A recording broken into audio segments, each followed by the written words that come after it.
오늘 평창올림픽이 저녁 8시에 폐식을 갖게 됩니다. 연 17일간의 열전을 끝내고 폐식을 하게 되는데요. 한국은 금메달 5개로 7위를 자리매김하고 있습니다. 아시아 국가로는 유일하게 10위권 안에 오직 한 나라가 됐습니다. 그만큼 아시아 국가가 이 동계올림픽에는 약하다는 그런 이야기죠. 이번 경기에서 특별히 인기를 끄는 종목이 제가 볼 적에는 컬링이라는 종목이 하나 있었는데, 그 컬링은 그 여자 4명이, 후보까지 여자 4명이 출전해서 우리가 오전에 금메달을 따지 못하고 은메달을 확보해서 은메달을 무게에 걸었습니다. 금메달은 비록 못 땄지만 국민들의 성원과 또 본인들의 그 노력이 얼마나 위대한가를 보여주었습니다. 다들 4사람 다 김씨면서 의성 출신이고 또 의성 여고를 다니는 그런 자매들입니다. 결과가 굉장하였던 것입니다. 국민들은 기대를 했습니다. 금메달을. 그러나 최선을 다했지만은 2위에 그쳤습니다. 이렇듯이 올림픽에 출전한 그들은 그 메달의 색깔도 중요하고 상금도 중요하지만 그것을 성취했을 때 그들에게 돌아가는 영광은 그 무엇보다도 엄청나기 때문에 그들은 이번 대회를 위해서 피나는 노력을 하였을 것입니다. 이번 올림픽에서 표면적으로 나타나는 현상만 보실 것이 아니야. 이 대회를 통해서 하나님이 우리에게 들려주시는 메시지도 들을 수 있어야 합니다.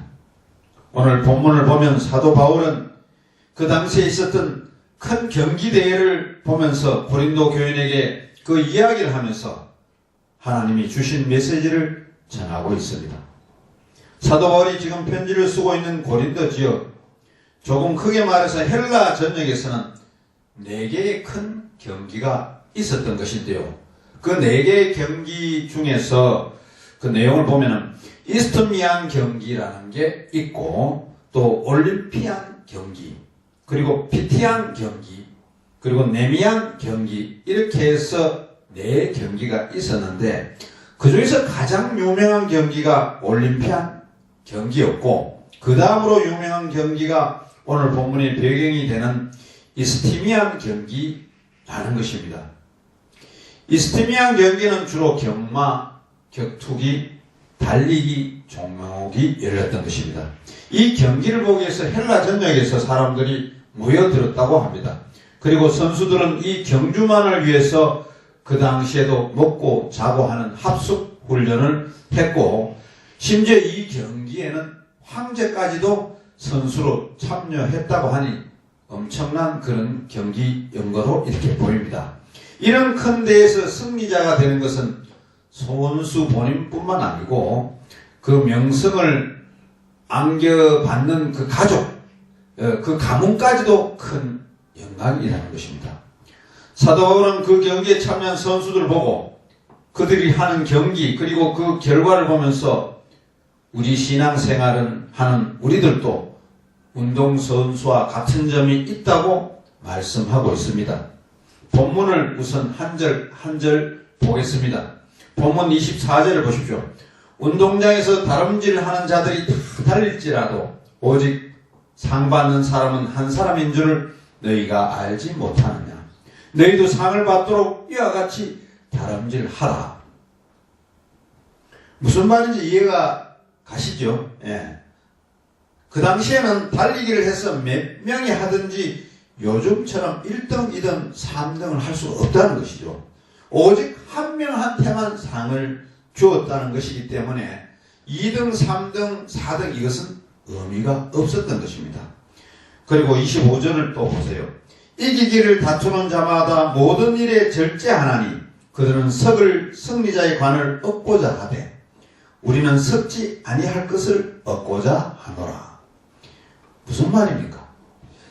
선수들은 1등 하기 위해서 먹고 싶은 거, 놀고 싶은 거, 하고 싶은 거 다 그냥 억제하고 살았습니다.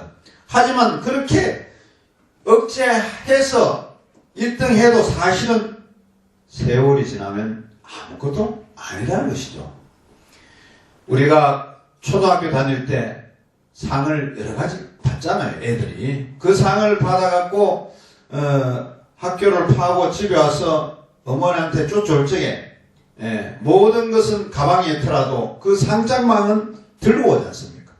그래서 엄마한테 와서 상을 받았다고 자랑을 하잖아요. 그러면 엄마는 그 상을 받은 아이에게 칭찬하고 집에 벽에다가 그 상장을 붙여놓고 이렇게 하지 않습니까? 그런데 그때 받은 초등학교 때 상이 세월이 흐르면은 몇십 년이 지나고 나면은 그 상이 우습게 보이지 않습니까? 그저 종이에 불과하게 보인다는 그런 이야기입니다. 바울은 세상의 운동선수를 보면서 그들은 세월이 지나면 썩어질 상을 위해서도 저렇게 하는데 우리가 받을 상은 썩지 않을 상을 받는다는 것을 인식하라는 것입니다. 썩지 않은 상이 뭡니까? 우리가 하늘나라로부터 받는 상을 의미하는 거죠. 그리고 26절, 27절을 보세요. 그러므로 나는 다름질하기를 향방 없는 것 같이 아니하고 싸우기를 허공을 치는 것 같이 아니하며 내가 내 몸을 쳐 복종하게 하면 내가 남에게 전파한 후에 자신이 도리어 버림을 당할까 두려워함이로다 했습니다. 이 구절을 쉽게 표현하면은 바울은 그 상급을 받기 위해서 모든 에너지를 다해서 결승전을 향해서 결승 라인을 향해서 달리고 있다는 말입니다. 자, 그럼 바울의 머릿속에 있는 생각을 한번 정리해 볼까요? 바울은 운동선수를 그리스도인이라고 생각했습니다. 또 결승선은 죽음이라고 생각했고 상급은 죽음 이후에 천국에서 주님이 주신다고 생각했습니다. 세상에서 상은 바울 당시에는 한 명이 받았고 요즘은 모든 경기에 보면은 1등, 2등, 3등 금메달, 은메달, 동메달 세 사람이 받게 되는 거죠. 천국에서의 상급은 숫자에 관계없습니다. 숫자에 얽매지 않아요. 상급을 받을 만한 삶을 산 사람은 숫자에 관계없이 모두 다 구제해서 상을 주는 것입니다. 그것을 바라보면서 선수들이 절제하고 훈련하는 것처럼 이 땅에서 철저히 상급을 바라보면서 살아간다고 한 것입니다. 한마디로 바울은 상급 신앙을 분명하게 가지고 있었던 것입니다. 제가 상급 신앙이라는 말을 한번 만들어 본 것입니다. 우리가 이 땅을 살아가면서 믿음의 사람으로서 어떻게 살았는가에 따라서 우리가 천국 갔을 때 주어지는 상급이 다르다는 것입니다. 제가 이렇게 말씀드리면 성도님들은 두 부류로 반응을 하고 계실 것입니다. 한 부류는 아멘, 저도 천국 가서 상급 받기 위해서 열심히 이 땅에서 열심히 섬기고 있습니다 라고 답변하는 성도님들이 계시고, 다른 한 부류는 또 다른 대답을 하실 것입니다. 이렇게 말씀할 겁니다. 예수 믿기만 하면 구원을 받는다고 했으니 그저 그 믿음을 잃지 않는 범위 내에서 신앙생활만 하면 되지, 상까지 받으려고 악을 쓸 필요가 뭐 있겠느냐, 천국에 들어가서 그것만으로 족하지 않겠느냐, 만약에 천국에 가서 상을 받은 사람이 더 행복하고 그렇지 못한 사람은 덜 행복하다면 그것을 어떻게 천국이 되겠느냐. 논리 있는 이야기로 보이지만은 단순한 논리인 것입니다. 이런 분이 의외로 교회에서 많다는 것이죠. 왜 이런 신앙인이 교회 안에 있을까요? 그 이유는 말씀에 대한 분명한 확신이 없고 말씀을 알지 못하기 때문인 것입니다. 종말에는 우주적인 종말이 있고 개인적인 종말이 있습니다. 그리고 그 종말 때를 생각하면 바르게 살아가자고 했습니다. 그러면서 구체적으로 기도하라, 사랑하라, 봉사하라고 말씀드렸습니다. 분명히 우리에게는 이렇게 우주적인 종말, 개인적인 종말이 있습니다. 이것을 부인할 분은 한 분도 없을 줄 압니다. 그러면 여기서 죽음 이후에 한 걸음 더 나아가서 성경을 보시기 바랍니다. 종말 후에는 어떤 것이 있을 거라고 성경은 분명히 말하고 있습니다. 히브리서 9장 7절, 한 번 죽는 것은 사람에게 정해진 것이요 그 후에는 심판이 있으리니 죽음 이후에는 심판이 있다고 했습니다. 고린도후서 9장 6절, 적게 심은 자는 적게 거두고 많이 심은 자는 많이 거둔다.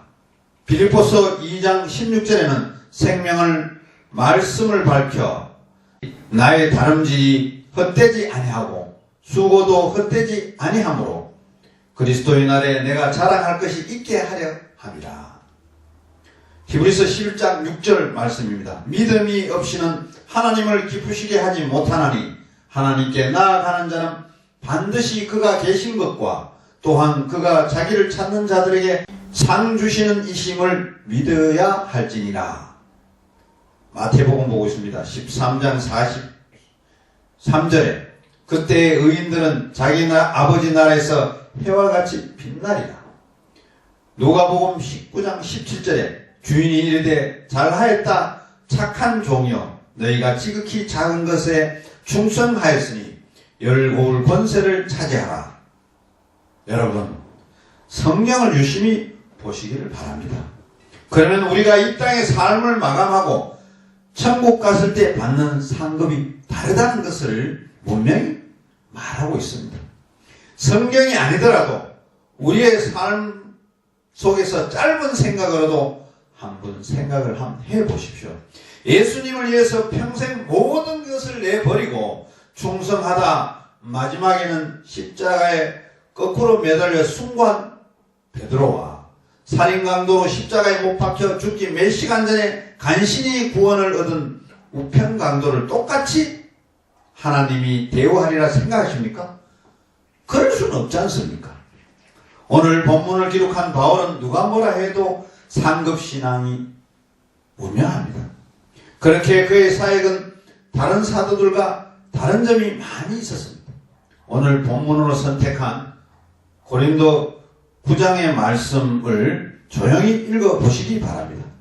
그러면 사도 바울이 얼마나 상급을 기대했는지 알 수 있습니다. 바울은 앞부분의 말씀을 통해서 자신이 사도임을 분명히 밝혔습니다.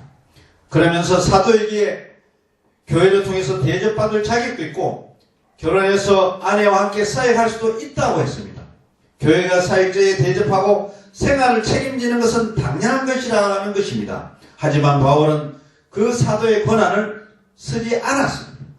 그는 일을 해서 자비랑으로 선교를 했고 아침부터 해 빠질 때까지 하루 종일 12시간을 텐트를 만드는 일을 했습니다. 평일에는 텐트를 만들어서 함께 일하는 사람에게 전도했고 쉬는 날이면 회당이나 시장거리에 나가 전도를 했던 것입니다. 그는 결혼하지 않았습니다. 오직 전도에 매진했습니다. 이유가 무엇일까요? 그에게는 분명한 상급신앙이 있었기 때문인 것입니다. 본문 앞으로 가서 18절을 보세요.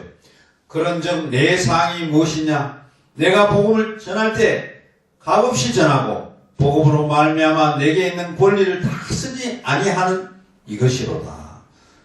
즉 다른 사도들처럼 똑같이 대우받고 똑같이 섬기면 천국에 가서 내가 받을 상급이 무엇이 있겠는가 하는 것입니다. 그럼 여기서 왜 하나님은 천국 갔을 때 상급을 준비해 놓으셨을까? 그 목적이 무엇일까? 생각해 볼 수 있는 것입니다.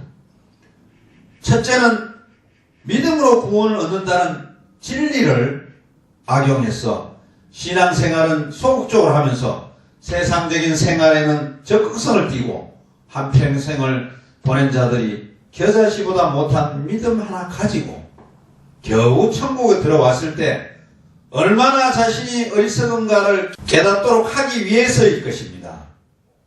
다른 성도가 천국에서 천군 천사의 환호를 받는 메달리스트를 바라보면서 자신의 구원이 얼마나 부끄러운 것인가를 실감나게 하기 위해서 사항이 필요하다고 생각합니다.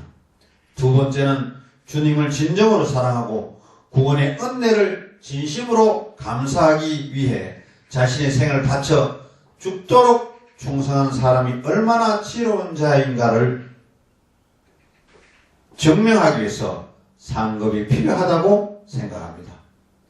이런 상급 신앙은 바울만 있었던 것이 아닙니다. 우리들과 동시대 신앙생활 한 분들 가운데 영적인 체험을 통해서 직접 경험하고 새 삶을 살았던 분들이 많이 있었습니다. 우리는 그런 분들을 닮아가야 합니다.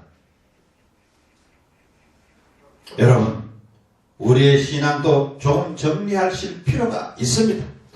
천국에 들어가는 것만으로 만족하려고 했던 신앙인은 천국에 갔을 때 상급을 주신다는 확신을 가지는 상급신앙을 가지시기를 바랍니다.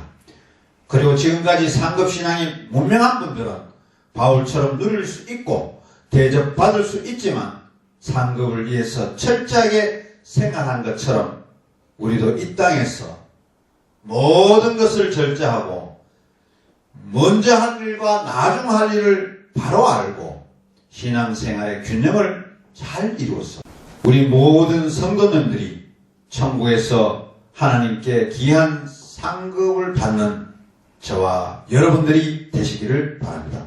기도드리겠습니다.